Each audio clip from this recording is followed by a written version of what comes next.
Ito yung main ingredients ng ating lulutuin. Lagayin lang natin saglit tong carrots. Sunod natin ilagay itong broccoli. Lagayin lang natin saglit.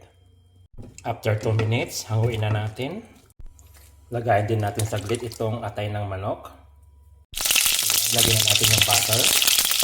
Sunod na natin yung sibuyas at saka bawang.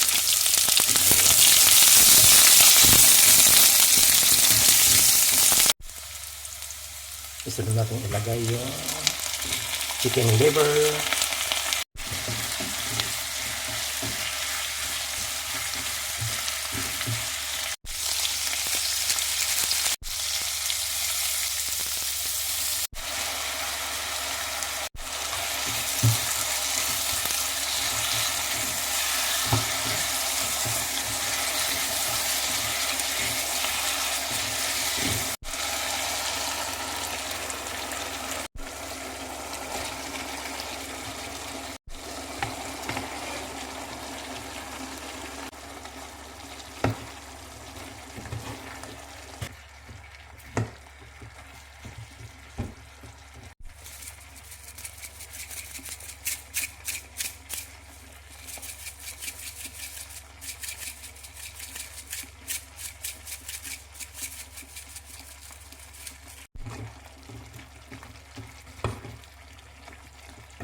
Ayan po, luto na po ang ating